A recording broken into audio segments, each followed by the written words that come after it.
But I want to put that behind us, and I want to focus on what happened on the court on Tuesday night in college hoops.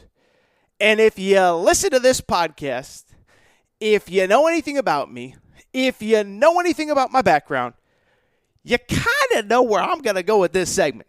Because there was a lot of good games on Tuesday night. Boise, 1-point win over San Diego State. Oh my goodness, what a game it was. Michigan State falls and gets destroyed by Iowa. Keegan Murray's awesome, by the way. Probably should pay attention to him. Arkansas goes to the O-Dome, beats Florida. Mike White. Seat is scorching. Neither here nor there. What else happened? Alabama beat Vandy. Tennessee beat Missouri. On and on and on and on and on. But I don't want to talk about those games. Those games are great, but those games don't have big picture, landscape-altering results like what happened Tuesday night in one particular place. And that particular place? A little place called the Excel Center in Hartford, Connecticut. A little place called beautiful Hartford, pretty close to where I grew up. I'm not saying I could walk to the Excel Center from where I grew up, but I could kind of walk to the Excel Center from where I grew up. And at the Excel Center, the number 21 ranked UConn Huskies hosted the number 8 ranked Villanova Wildcats. Villanova came in. They had only lost 2 games all year in the calendar year of 2022. 21-6 overall.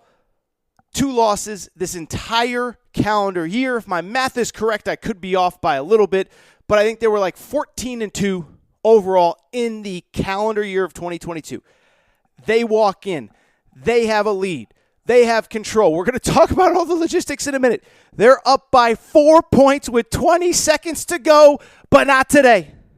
UConn basketball at home at the Excel Center in front of a rabid, wild, awesome crowd. Sellout. They beat the Villanova Wildcats 71-69.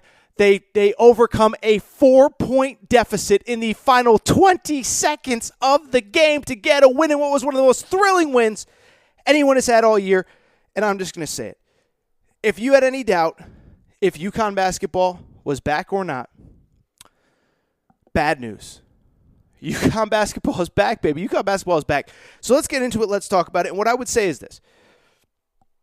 One thing, there were so many great takeaways from this game, even from Villanova's perspective. Villanova was awesome. But what I would say is what's unfortunate about this game is that it was overshadowed by the refs. And if you listen to this podcast, you know I'm not blame the ref guy. Every time a team loses in basketball and football and the NFL and college and whatever, we know what happens. Everybody rushes to social media. It's all the refs' fault. I'm not that guy.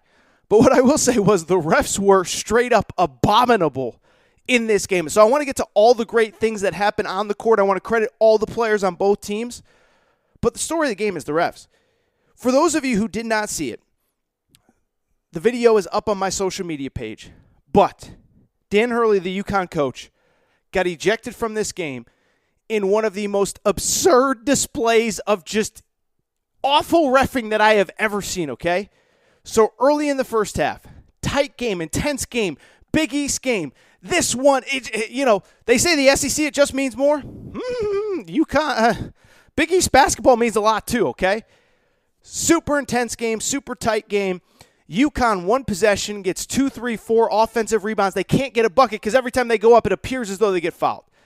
Dan Hurley is yelling and screaming, and he's mad. He gets teed up by the refs. And what I would say in the refs' defense, he probably deserved to get teed up.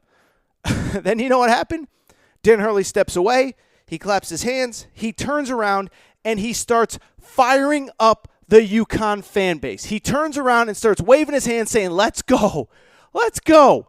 And what happens? Dan Hurley gets popped with a second technical foul for waving the fans, getting the fans excited about this game. It was, I'm not even kidding, and I'm not saying it as a UConn fan and alum. It was the most egregious, idiotic, worst technical foul that I have ever seen. You know how I know it was bad? Buddy of mine, John Rothstein. I love John. John's incredible at what he does. John never criticizes the refs. John never says anything super critical. That's just not his brand, okay? And that's not a knock on him. That's just reality. John Rothstein was crushing the refs for this. So Dan Hurley gets ejected, and then we just have this incredible back-and-forth game. In some ways, I think it rallied the team. I think it rallied both teams.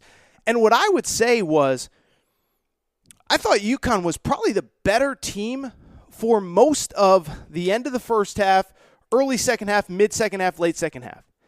Yet if you're watching the game, you know what happened. Villanova, to its credit, just made all the big plays. Colin Gillespie, I know he's not super big, super athletic. He doesn't have the NBA frame or vertical leap or whatever. He's just making play after play after play. Makes a steal on Tyrese Martin. Makes a big three, makes a big this, makes a big that. And Villanova has a lead. And I'm not exaggerating. I literally was sitting there in the apartment where I live. I'm on the floor. Like, not on the floor, like, balled up, but I'm sitting behind my chair like, I can't believe UConn's going to lose this game. I can't believe UConn is going to lose this game because they are playing the best team that they have faced since Auburn in November. They have been the better team at home without their head coach, and they're going to lose this game. 20 seconds left, ball gets knocked out of bounds. What happens? Remember, Danny Hurley is out at this time. Kamani Young, the assistant coach who took over for him, calls a brilliant play, gets Tyler Polley, sixth-year senior. Correct me, he's a sixth-year senior that has been there since the Kevin Ollie era. Comes off a screen.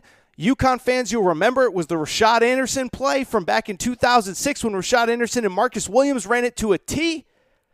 3-point shot. UConn cuts a 4-point lead to 1. But still, this is under 20 seconds left. UConn's not going to win this game.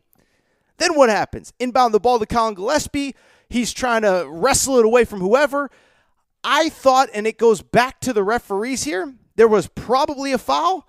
They call a jump ball. UConn possession. UConn gets the ball. They get it to R.J. Cole, fifth-year senior, sat out 1 year after transferring from Howard. R.J. Cole gets the ball, hits a shot. UConn takes the lead. So they went from down 4, to up 1 in like 10 seconds of real game action. Tyler Polley 3 cuts the lead to 1. Turnover on Colin Gillespie. Turnover on change of possession. R.J. Cole gets the ball. And then Colin Gillespie gets the ball, rushes it down court, attacks the rim. Boom. Collision at the rim. They call a charge on Villanova. The game's over.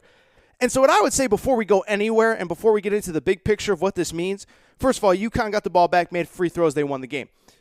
But the refs were terrible on both sides. The refs should have never thrown out Dan Hurley. That was one of the worst calls that I have ever seen as a fan of college basketball.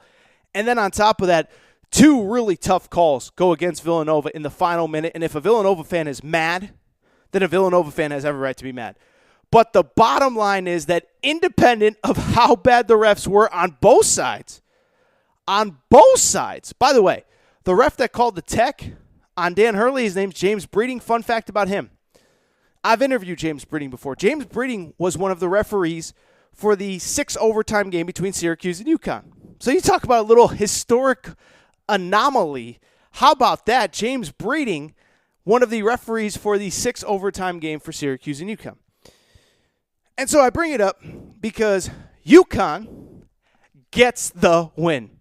They were down 4 points with 20 seconds to go, and they win in regulation. Shout out Dan Hurley. Shout out the guys. Shout out Kamani Young, who was replacing Dan Hurley and was awesome. And what I would say, if I had one big picture takeaway about this game, it'd be this. It'd be, you can like us, you can hate us, but UConn basketball is back, baby. And what I would say about UConn is this, is that, first of all, yes, UConn, if you follow college basketball, you know it's one of the elite programs of really the last 30 years.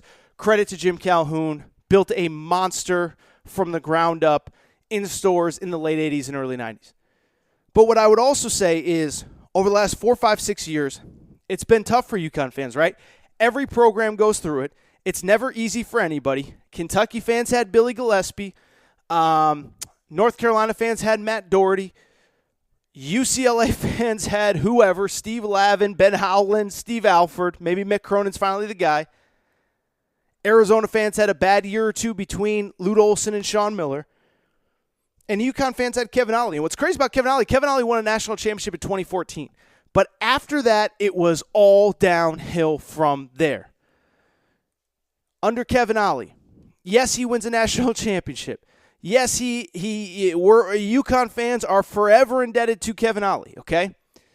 But his final 2 years at the school, losing record. Dan Hurley takes over. He has his struggles, whatever. But the point that I'm trying to make is this, is that while UConn has had a couple very bad years, while UConn was not great at the end of the Kevin Ollie era and the beginning of the Dan Hurley era, the one thing that I have consistently said, UConn is one of the best fan bases in college basketball. UConn has one of the most passionate, energetic, lively, crazy fan bases in college basketball. For people who don't know college basketball history, I'm slapping my mic here. I forgive me. When UConn first emerged under Jim Calhoun and Gino Auriemma was building the women's program, UConn had something called the Horde that followed them. The Horde was the single biggest group of local media people that followed them. There was about 15 local newspapers, 4 or 5 TV networks, whatever. This was back in the day. But I bring it all up to say this, is that when UConn is rolling, I'm not saying they're the best fan base in college basketball. There's some great fan bases in college basketball where, again, to use the SEC parlance, it just means more. There's some great fan bases in college basketball. I've been to Rupp Arena. It is an incredible place. I will not say that anybody loves college basketball more than Kentucky fans. I was in Tucson a few weeks ago. I'm telling you, Arizona fans love Arizona. When they go to the Pac-12 tournament, they call it the Arizona Invitational because that place is sold out and it's all red. It's all Arizona. I think Syracuse is one of the most underrated fans. I mean, when you put 30,000 people in a football stadium for a big game, that's a real fan base. Duke. You criticize Duke. I was there in Vegas on Black Friday. That whole city all weekend long was littered with blue.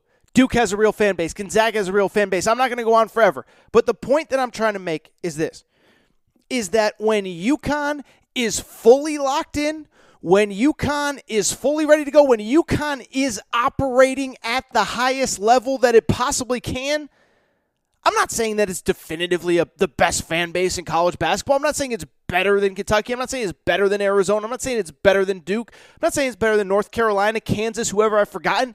But what I am saying is there is no program in the country that loves its team more. And for the first time in a long time, it felt like we saw that on Tuesday night. We saw a big, loud, sold-out XL Center, 17,000 people. Nobody sat the entire game yelling and screaming. It was awesome. It was incredible. It was vintage UConn, okay?